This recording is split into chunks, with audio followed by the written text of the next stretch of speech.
Good morning, dear students. How are you all? So in this video, we will talk about the conceptual questions. And the very first question is, why is drain water good conductor of electricity?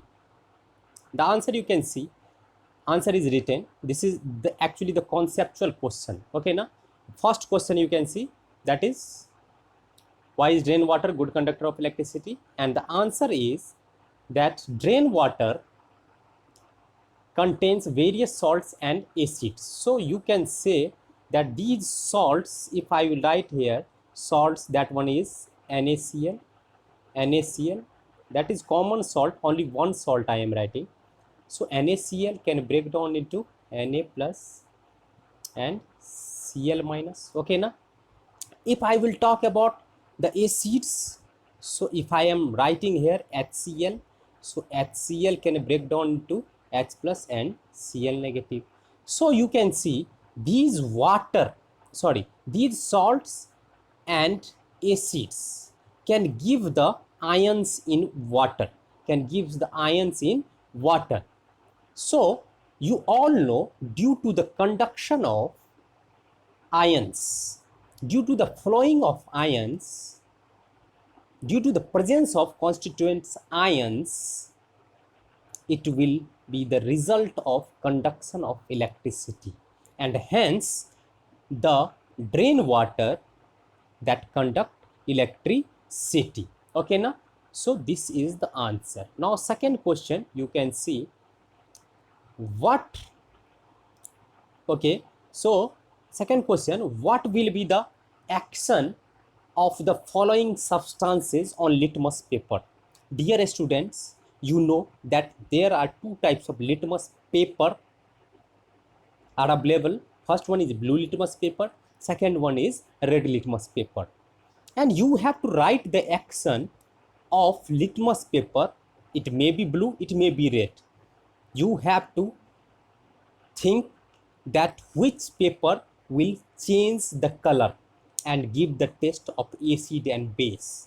Okay, now you have every compounds. You can see dry HCl gas is there, moistened NH3 gas is there, lemon juice is there, carbonated soft drink is there, and soap solution is there. So dear student, you should know that litmus paper, which litmus paper I am using, and for that you should know the nature of these all the substances. Now you can see, first I have dry HCl gas, and dear student, dry HCl gas, that gas which cannot break down into its constituent ions, that means it cannot break down into H plus and Cl negative, because aqueous solution is not present. So you can see, dear student, dry HCl gas, there it is written no change in color of litmus, no change in color of litmus. Why? Because if it will not break down into H plus and Cl negative, then it will not show the acidic property. And if we will take blue litmus, if we will take red litmus, it will not show any changes in its color. Okay, na? So dry HCl gas is not acidic, not basic. Okay, na?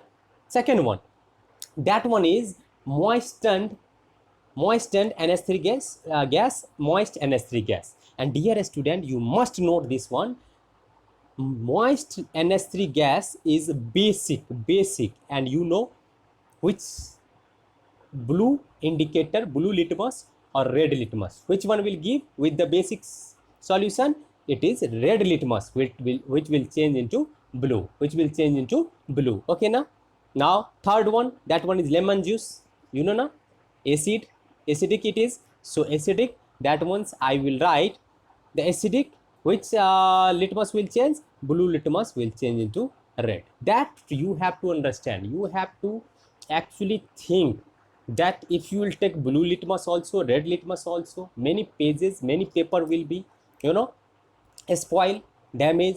So you have to think that lemon juice is containing actually the acidic nature, it is having acidic nature. So we will take blue litmus and it will change into red. Then after, carbonated soft drink. Here carbonated soft drink, you have to understand, dear student, carbonated soft drink is contains CO2, and CO2 is non-metallic oxide, and non-metallic oxides are acidic in nature. Acidic in nature, yes.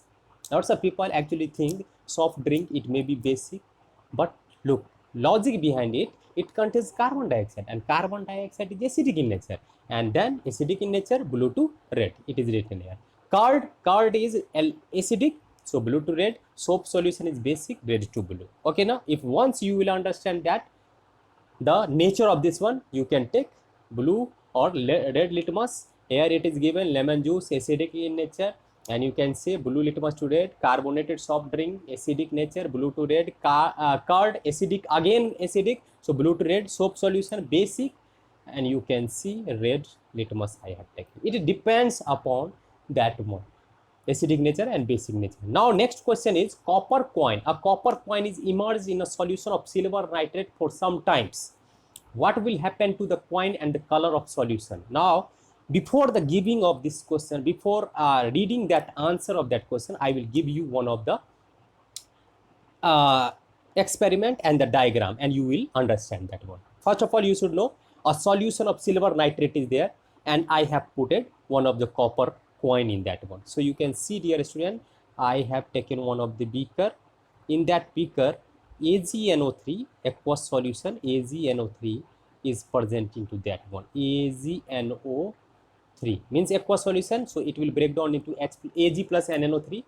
This AgNO3 is colorless, okay na, colorless, it is colorless. So if I will put one of the coin here, this coin is made up of copper. So you have understood what does it mean. Then you can read the next part of the question. What will happen to the coin and the color of the solution? So I will write the chemical equation here. Cu solid, AgNO3, that one is aqueous, AgNO3 aqueous. This one is colorless now. This one is colorless. Again and again I am writing colorless. Now copper is more reactive, so it will displace Ag from its position. So what it will form? Copper nitrate. Okay now, plus Ag will precipitate out. From the solution. So you can say this copper nitrate is actually forming. The copper is disappeared. Now you can read the answer of that question. Copper is more reactive metal than silver, so it will displace silver from silver nitrate solution. Copper nitrate will form, and copper nitrate is having blue in color. Okay na, and you can see the copper coin will disappear. Yes na, copper coin will disappear. So that would be the answer. Okay na. So next question you can see, in an experiment to show that carbon dioxide is produced due to respiration. This is very interesting question. I have found that this is related with the biology, but I have actually selected this question. Why potassium hydroxide solution is used? You can see the question is, in an experiment to show that carbon dioxide is produced due to respiration, why potassium hydroxide solution is used? You can see. And second part of the question, why conical flask is fitted with a cork? I will actually make this here, and in an experiment one conical flask I will actually make, and in this conical flask here I have actually fitted this one with the cork. Here it is cork. Okay now, second part of the question, why conical flask is fitted with a cork? And the first question is, why potassium hydroxide solution is used? The question is very tricky. Why? You can see, in an experiment to show that carbon dioxide is produced due to respiration. Carbon dioxide can be produced by which one? By the plant. Okay na? So it must be a case where seed you have taken inside in the bottle. In the question nothing is clear. So that's why I had selected one question. You can see I have taken seed, and seed after germination it can produce carbon dioxide, due to respiration. So carbon dioxide will be produced in that case. So first part of the question, why KOH solution is used? So dear student, note down this thing. KOH solution will absorb carbon dioxide. KOH solution will absorb carbon dioxide. That's why KOH solution is used. First part of the question you have understood. Now second part of the question, why conical flask is fitted with a cork? Why? Why it is fitted with the cork? Now see, if I will not fit with the cork, then carbon dioxide which is produced after the respiration will escape out, will escape out into the atmosphere. So what is the need to take potassium hydroxide solution? What is the need? There is no use. If the carbon dioxide will go into the atmosphere, there the potassium hydroxide is not any use of that one, potassium hydroxide. So you can see that why conical flask is fitted with a cork. That's why. Okay, now that is that carbon dioxide will not escape into the atmosphere. Okay, answer is given. That answer you can see. Solution absorb carbon dioxide gas released due to the respiration, and carbon dioxide gas could not escape out from the conical flask. So that is the answer. Now next question is very important in the sense that it is affecting our monuments. Why? How does acid rain? How does acid rain? First of all, you have to think how acid is actually forming into the atmosphere, and after that, if rain will be there, then water will combine with acid. First of all, you have to understand how acid will form.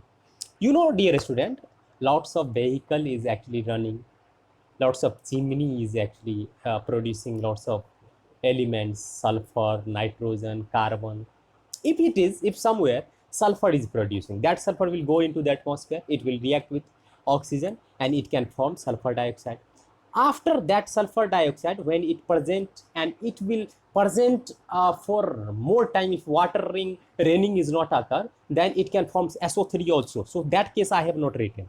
But if sooner the rain will occur, raining would be there, so SO2 will combine with H2O and it can form H2SO3. H2SO3 is sulfurous acid. H2SO3 is a sulfurous acid, and you can see here, dear student, that H2SO3 again combined with oxygen, so it will form H2SO4. Okay, I can write here this kind of arrow, and H2SO3 can be written like this one. Okay, now so H2SO3 will combine with O2, so you can see sulfuric acid will form. And dear student, acid rain, now acid, that one is H2SO3 is acid, it will actually react with oxygen, it will form H2SO4, and when acid will come in the form of acid rain, it will react with Taj Mahal. Taj Mahal is made up of which stone? That is made up of calcium carbonate, marble you know na? So calcium carbonate plus H2SO4, after arrow you can give, it will form CaSO4, H2O plus CO2, and this one you can see marble is decomposed into calcium sulfate, neutralize, it is a salt, means calcium carbonate, marble, that nature design, that color of the marble will be affected. So this one is the reason. You can say here I have actually given the answer. During burning of fossil fuels, acidic gases, yes, carbon dioxide, sulfur dioxide, nitrogen dioxide are non-metals, and that produce its oxides, that one is known as acidic gases. So when it rains, these acidic acids dissolve to give different acid, and when these acids will attack the calcium carbonate, it will damage that marble. Okay, na? So these conceptual questions you must have to remember, you must have to do in your copy. Okay, for the video I will say thank you all of you, take care of yourself, thank you.